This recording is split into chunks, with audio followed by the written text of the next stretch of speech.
Assalamualaikum warahmatullahi wabarakatuh. Kami dari kelompok pertama atau kelompok 1 mata kuliah penyelesaian perkara non litigasi akan mempresentasikan hasil diskusi kami. Eh, Anggota kami, saya sendiri Habibur Rahman dan juga Sinta Nurfadilah beserta Tiara Azara. Dan materi pertama akan saya jelaskan sebagai berikut. Dan kemudian materi yang kedua akan dijelaskan oleh Sinta Nurfadilah dan yang ketiga oleh Tiara Azhara. Baik, di sini dengan tema kultur masyarakat hukum dan sejarah APS landasan hukum beserta peluang dan tantangan APS di Indonesia. Yang pertama ada APS dalam sejarah hukum Islam. APS dalam ajaran Islam biasa disebut dengan istilah al-islah atau asul. Term islah dapat juga diartikan sebagai perbuatan terpuji dalam kaitannya dengan perilaku manusia. Kemudian ada kultur hukum barat dan kemunculan APS-nya. Hukum barat adalah kekuasaan negara yang terbentuk undang-undang itu dahulu yang melalui aturan peralihan undang-undang dasar. Kini dilanjutkan oleh alat kekuasaan negara Republik Indonesia. Hukum barat bertujuan untuk mencapai kepastian hukum dan keadilan hukum. Kemudian struktur hukum barat itu sebagai berikut. Yang pertama, kitab undang-undang yang dibuat oleh lembaga legislatif, yang kemudian ada keputusan-keputusan hakim yang ditarik dari kesimpulan-kesimpulan yang terdapat dalam undang-undang. Hak dan kewajiban dalam hukum barat, hak lebih didahulukan daripada kewajiban. Kemudian kemunculan APS itu muncul dimulai pada tahun 1976 ketika Ketua Mahkamah Agung Amerika Serikat Warren Burger mempelopori ide ini pada suatu konferensi di Saint Paul, Minnesota, Amerika Serikat. Dalam ranah hukum positif, APS muncul sebagai alternatif penyelesaian sengketa yang ditempatkan paralel atau preliminary dengan penyelesaian jalur non litigasi, di antaranya sebagai berikut. Ini terdapat 4 undang-undang. Yang pertama itu ada Undang-Undang Nomor 8 Tahun 1999 tentang perlindungan konsumen. Ini terdapat dalam pasal 45 ayat 2 yang berbunyi penyelesaian sengketa konsumen dapat ditempuh melalui pengadilan atau di luar pengadilan berdasarkan pilihan sukarela para pihak yang bersengketa. Kemudian ada Undang-Undang Nomor 2 Tahun 2017 tentang jasa konstruksi. Pada ayat 4, tahapan upaya penyelesaian sengketa sebagaimana dimaksud pada ayat 2 yang meliputi mediasi, konsiliasi, dan arbitrase. Kemudian ada Undang-Undang Nomor 36 ayat tahun 2009 tentang kesehatan. Dalam undang-undang ini terdapat dalam pasal 29 yang isinya pasal tersebut adalah mediasi dilakukan bila timbul sengketa antara tenaga kesehatan memberi pelayanan kesehatan dengan pasien sebagai penerima pelayanan kesehatan. Kemudian yang selanjutnya itu ada Undang-Undang Nomor 2 Tahun 2004 tentang penyelesaian hubungan industrial. Dalam undang-undang ini terdapat dalam pasal 5 yang isi pasalnya sebagai berikut. Dalam hal penyelesaian melalui konsiliasi atau mediasi tidak mencapai kesepakatan, maka salah satu pihak dapat mengajukan gugatan kepada pengadilan hubungan industrial. Kemudian yang kultur hukum di Indonesia akan dilanjutkan oleh saudari Sinta Fadilah.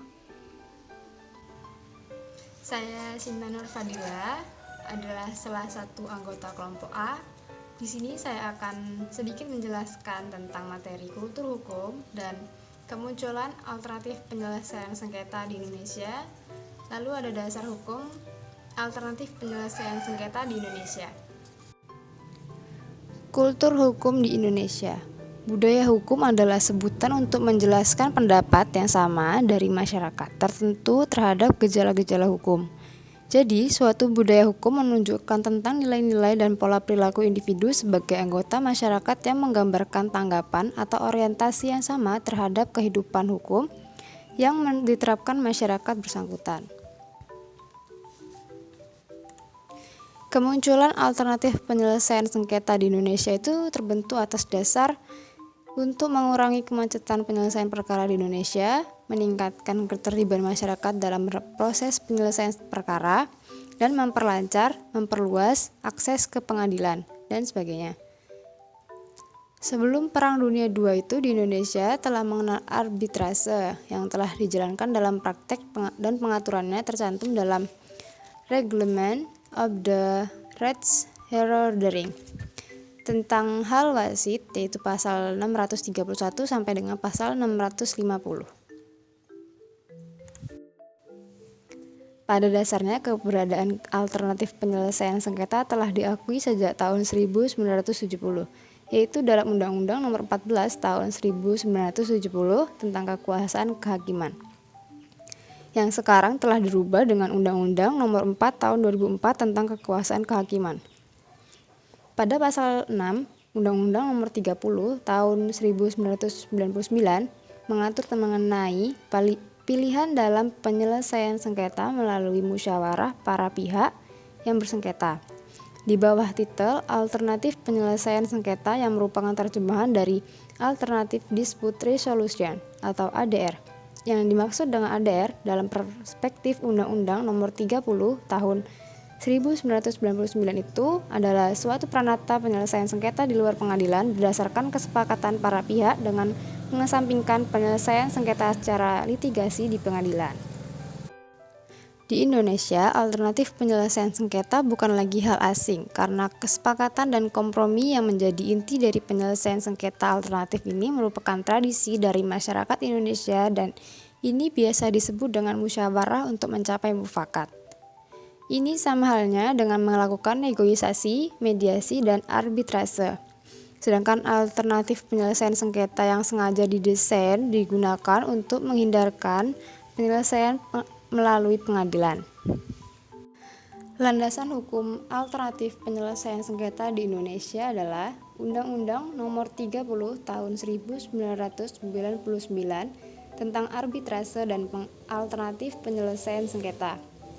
Undang-undang ini mengatakan bahwa sengketa atau beda pendapat perdata dapat diselesaikan oleh para pihak melalui alternatif penyelesaian sengketa yang didasarkan pada iktikat baik dengan mengesampingkan penyelesaian secara litigasi di pengadilan negeri. Saya Tiara Azahra.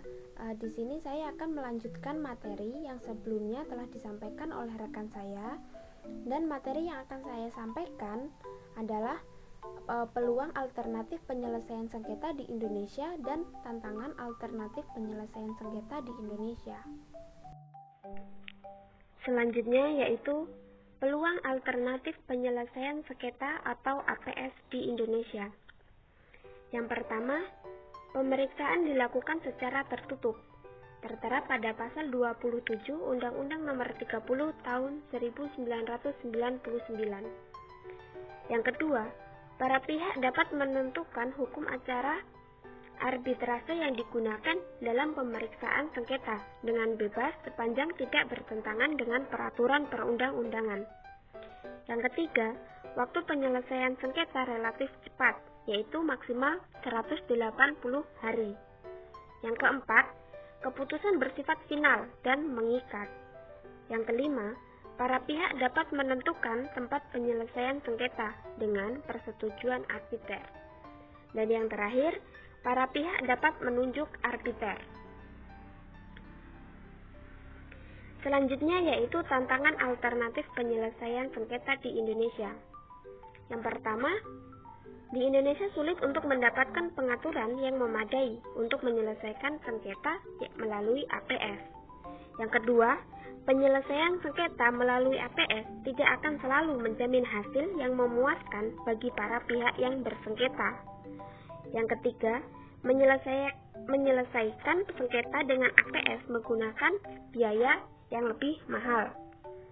Yang keempat, dalam pengambilan keputusan tidak ada bahan pertimbangan yang diambil berdasarkan keputusan sebelumnya. Kedua, konsekuensi bisa sangat merugikan pihak yang kalah mengingat tidak terdapat upaya hukum banding. Yang kelima, lembaga arbitrase tidak memiliki kekuatan eksekutorial. Dan yang terakhir, pemahaman masyarakat terhadap penyelesaian sengketa secara arbitrase ini masih kurang serta belum dikenal luas. Dan sekianlah presentasi yang dapat kami sampaikan.